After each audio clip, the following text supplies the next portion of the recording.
Hello friends, welcome back once again on my YouTube channel. मैं सलोनी फिर से आपका स्वागत करती हूँ मेरे एक नए यूट्यूब चैनल में। तो स्टूडेंट्स, आज हम लोग पढ़ाई करेंगे सेम वही क्लास 7th की acid base and salt chapter का सेकंड पार्ट इंडिकेटर। तो आज हम लोग पढ़ाई करेंगे इंडिकेटर के बारे में। इंडिकेटर क्या होता है, उसकी वैरायटीज़ क्या होती हैं।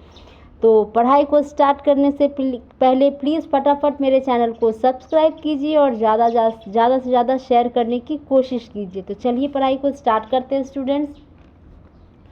आज हम लोग पढ़ाई करेंगे इंडिकेटर के बारे में, यानी कि इंडिकेटर क्या होता है। इंडिकेटर से आपको एक वर्ड मिलता है इंडिकेट। इंडिकेट का मतलब होता है कि किसी चीज़ को बताना, ठीक है ना। तो इंडिकेटर होता क्या है, some special type of substance are used to test whether a substance is acidic और बेस, ठीक है ना। जैसे कि आपके पास नींबू है और आपके पास साबुन है। आप ये जानते हो कि नींबू आपने खाया होगा, आपने सोप का भी इस्तेमाल किया होगा, मगर आपको ये नहीं मालूम है कि दोनों में से एसिड कौन है और बेस कौन है। तो एक स्पेशल टाइप ऑफ सब्सटेंस को इस्तेमाल किया जाता है, यूज़ किया जाता है टेस्ट करने के लिए कि ये जो सब्सटेंस है क्या वो एसिड है या ये बेस है, ठीक है ना। तो जिस सब्सटेंस को इस्तेमाल करके टेस्ट किया जाता है पता लगाने के लिए कि ये एसिड है या बेस है, उसे क्या बोलते हैं हम लोग, उसको इंडिकेटर बोलते हैं, ठीक है ना। स्टूडेंट्स, इंडिकेटर कई प्रकार के होते हैं। इसमें पहला आ जाता है टर्मरिक, दूसरा आ जाता है लिटमस, तीसरा आ जाता है चाइना रोज पेटल्स और चौथा आ जाता है फेनोल्फथलीन, ठीक है ना। तो अब इसके बारे में हम पढ़ते हैं कि जो टर्मरिक है हमें हल्दी के पौधे से मिलता है, लिटमस जो होता है लाइकन्स के पौधे से मिलता है और गुड़हल का जो फूल होता है गुड़हल के पौधे से मिलता है, ठीक है ना। तो ये सारे नेचर से मिलते हैं स्टूडेंट्स। तो इसे क्या कहेंगे हम लोग, नेचुरल इंडिकेटर्स, ठीक है ना, क्योंकि हमें नेचर से ये प्राप्त होते हैं। और ये जो फेनोल्फथलीन है ये सिंथेटिक होता है, ये मैन मेड होता है, ठीक है ना। तो ये नेचुरल इंडिकेटर नहीं है, ये मैन मेड इंडिकेटर है। तो चलिए सबसे पहले हम लोग नेचुरल इंडिकेटर के बारे में पढ़ते हैं कि ये सारे जो नेचुरल इंडिकेटर हैं कैसे पता लगाकर आपको बताएंगे कि ये जो नींबू है और ये जो सोप है ये एसिड है या ये बेस है। तो चलिए फटाफट पढ़ते हैं। तो सबसे पहले हम लोग पढ़ेंगे कि नेचुरल इंडिकेटर अराउंड अस, यानी कि कौन कौन से नेचुरल इंडिकेटर हमारे आसपास हैं। तो जिसमें सबसे पहला आ जाएगा हमारा लिटमस। लिटमस जो है स्टूडेंट ये एक तरह का नेचुरल डाई है। नेचुरल डाई इसलिए हम लोग कहते हैं कि ये नेचुरल इसका कलर होता है, ये नेचुरल कलर होता है। Litmus is a natural indicator, ये एक तरह का डाई होता है, ये एक तरह का कलर होता है, इसीलिए हम इसे नेचुरल डाई कहते हैं। और ये नेचुरल इंडिकेटर इसलिए कहा जाता है क्योंकि ये लाइकन्स के पत्तों से प्राप्त होते हैं, लाइकन्स के पौधे से एक्सट्रैक्ट किए जाते हैं लिटमस को, ठीक है ना। It is available in the form of solution और पेपर स्ट्रिप्स। लिटमस दो प्रकार से हमें मिलते हैं स्टूडेंट्स, पहला सॉल्यूशन के भी फॉर्म्स में मिलते हैं और दूसरा हमें पेपर के स्ट्रिप्स के भी फॉर्म में मिलते हैं। तो पेपर के स्ट्रिप्स को ज़्यादा लोग प्रेफर करते हैं, इसलिए प्रेफर करते हैं कि अगर आपको कोई एक्सपेरिमेंट करने के लिए किसी भी लैब में जाना पड़े तो आप आराम से उस पेपर स्ट्रिप्स को लेकर आप चेक कर सकते हो कि वो जो सब्सटेंस है वो एसिड है या बेस है। सॉल्यूशन ले जाना थोड़ा सा मुश्किल पड़ता है। अब ये जो लिटमस पेपर है जो पेपर स्ट्रिप्स में हमें मिलते हैं ये दो प्रकार के होते हैं, एक ब्लू लिटमस पेपर और दूसरा हो जाता है हमारा रेड लिटमस पेपर। तो सबसे पहले हम लोग पढ़ेंगे ब्लू लिटमस पेपर के बारे में, ठीक है ना। Blue litmus paper blue colour का होता है, ये आप देख सकते हैं, ये ब्लू लिटमस पेपर है, ठीक है ना। सबसे पहले हम लोग रिज़ल्ट पे ध्यान देंगे कि ये हमें रेड कलर का रिज़ल्ट मिल रहा है। तो अगर हमें रेड कलर का रिज़ल्ट मिलेगा तो आप समझ जाना, मैंने आपको बताया था एशवेरिया राय, यानी कि एसिड हमेशा रेड कलर देती है।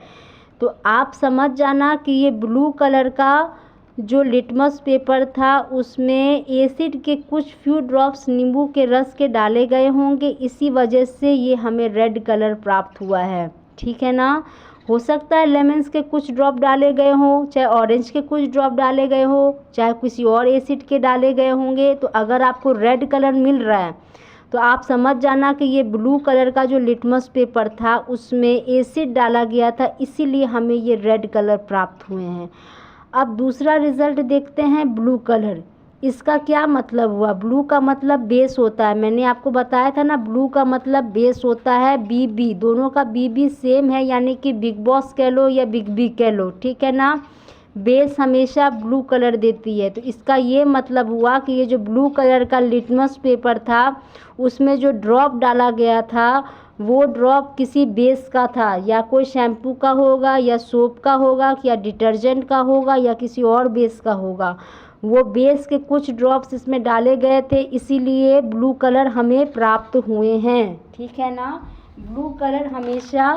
ब्लू कलर स्टूडेंट्स हमेशा हमें बेस के डालने से मिलता है और रेड कलर हमेशा हमें एसिड के डालने से मिलता है। इसका शॉर्टकट हमने आपको बताया था ऐश्वर्या राय, और बेस का हमने ब्लू कलर का बताया था बिग बी, ठीक है ना, या बिग बॉस कह लो। अब थोड़ा सा हम लोग आगे बढ़ते हैं और आपको पढ़ाने और समझाने की कोशिश करते हैं रेड लिटमस के बारे में कि आखिर रेड लिटमस क्या होता है। रेड लिटमस से आप समझ गए कि ये रेड कलर का है। ये जो स्टूडेंट्स आप देख रहे हो ये सारे रेड लिटमस पेपर हैं, ठीक है। तो मैंने आपको क्या समझाया था, सबसे पहले आप रिज़ल्ट को देखिए। तो यहाँ पर जो रिज़ल्ट है रेड कलर है। रेड कलर का मतलब ऐश्वर्या राय, इसका मतलब ये एसिड है, इसका मतलब ये रेड कलर का जो लिटमस पेपर है इसमें कौन सा फ्यू ड्रॉप डाला गया था, कौन से ड्रॉप्स डाले गए थे, इसका मतलब एसिड के ड्रॉप डाले गए थे, इसीलिए ये रेड कलर मिला हमें। तो ये है ना एसिड हमारा।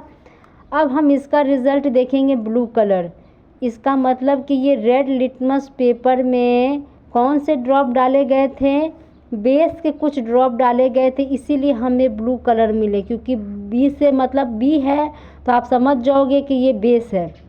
बी ब्लू कलर आया आपको तो समझ जाओ कि इसमें बेस डाला गया था, क्योंकि मैंने आपको पहले ही बताया था बी सेम है, यानी कि बिग बी यानी कि बिग बॉस भी आप बोल सकते हो। तो इससे आपको समझ में आ गया कि रेड कलर अगर आपको मिलेगा तो उस लिटमस पेपर में एसिड डाला गया होगा। अगर ब्लू कलर आपको मिल रहा है रिज़ल्ट में तो आप समझ जाओ कि उस लिटमस पेपर में बेस डाला गया है, ठीक है ना। अब हम लोग पढ़ेंगे एक दूसरा नेचुरल इंडिकेटर जो टर्मरिक है। टर्मरिक भी एक नेचुरल इंडिकेटर है जो आपके अगल बगल मिलते हैं। अब इससे भी हम चेक करके पता लगा सकते हैं कि जो लेमन है, जो सोप है, वो एसिड है या बेस है, ठीक है ना। कैसे पता लगाओगे, तो फटाफट एक कटोरी लीजिए, उसमें हल्दी की पाउडर डालिए, उसमें थोड़ा सा पानी डाल के उसका घोल बना लीजिए। फिर दूसरा क्या करना है स्टूडेंट, आप वाइट पेपर लीजिए, उसमें हल्दी को अच्छे से पेंट कर दीजिए और उसको धूप में सुखा दीजिए। तो आपका टर्मरिक का पेपर तैयार हो गया। जैसे लिटमस पेपर होता है तो ये आपका टर्मरिक पेपर मिल गया आपको। अब आपको क्या करना है, अब आपको इसमें कुछ ड्रॉप एसिड के डालने हैं। सपोज दैट आपने नींबू का कुछ रस डाला, ठीक है ना, तो वो येलो कलर में बदल जाएगा, ठीक है ना। अगर आप हल्दी के पेपर में अगर आप नींबू का रस डालोगे तो येलो ही रहेगा, उसमें कोई भी चेंजेस नहीं आएगा। ये एक स्पेशल केस है, ठीक है ना। तो अगर आप हल्दी के पेपर में एसिड डालोगे तो वो येलो कलर ही रहेगा।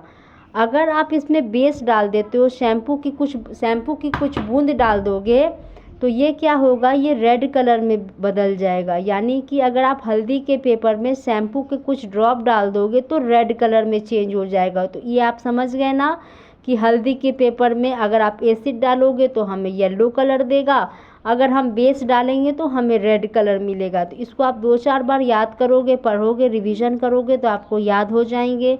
और इसके तो फॉर्मूलाज थे ही आपको याद करने के लिए। अब हम बात करेंगे चाइना रोज़ के बारे में। चाइना रोज़ क्या है, एक तरह का नेचुरल इंडिकेटर है, नेचर से हमें प्राप्त होता है, ठीक है ना।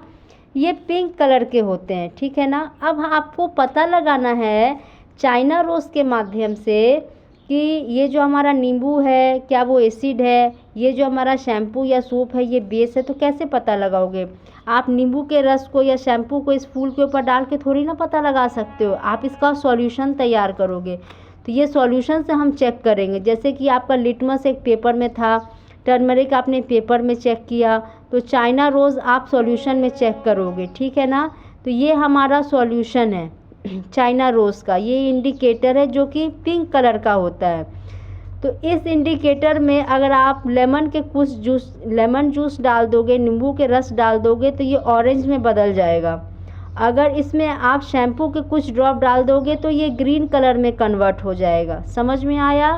अगर आप चाइना रोज़ जो पिंक कलर का इंडिकेटर होता है, अगर आप लेमन जूस डालोगे स्टूडेंट, यानी कि एसिड डालोगे तो ऑरेंज कलर में मिल जाएगा।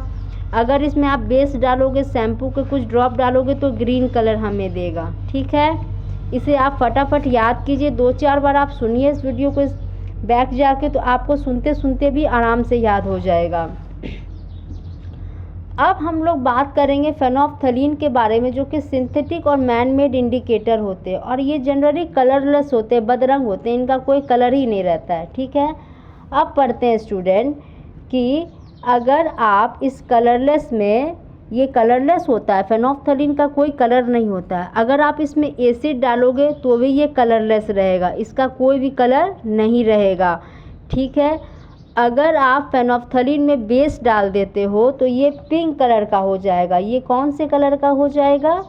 पिंक कलर का हो जाएगा। अगर आपको अच्छे से समझना है तो एक टेस्ट ट्यूब में अगर आपने फेनोल्फथलीन लिया, अगर उसमें आप नींबू का कुछ रस डाल दोगे तो ये कलरलेस हो जाएगा, इसका कोई कलर नहीं आएगा आपको, जैसा कलर था सेम वैसा ही रहेगा। अगर आप फेनोल्फथलीन को एक टेस्ट ट्यूब में लेते हो और इसमें शैम्पू के कुछ ड्रॉप डाल देते हो, अगर बेस डाल देते हो तो ये पिंक कलर हमें देगा। ठीक है स्टूडेंट्स, तो आज हमने पढ़ाई किया कितने सारे हमारे पास इंडिकेटर होते हैं और कैसे हम लोग एसिड और बेस को पहचानते हैं। आज हम लोगों ने ये पढ़ा है। अब हम लोग इसका थर्ड पार्ट देखेंगे और उसके बारे में हम लोग न्यूट्रल सॉल्यूशन के बारे में पढ़ेंगे और समझने की कोशिश करेंगे कि न्यूट्रल सॉल्यूशन, न्यूट्रलाइजेशन क्या क्या होते हैं। तो हम लोग मिलते हैं नेक्स्ट वीडियो में। तो जिन्होंने मेरे चैनल को सब्सक्राइब नहीं किया वो प्लीज़ फटाफट सब्सक्राइब के बटन को क्लिक कीजिए और प्लीज़ ज़्यादा से ज़्यादा शेयर करने की कोशिश कीजिए। Thank you so much.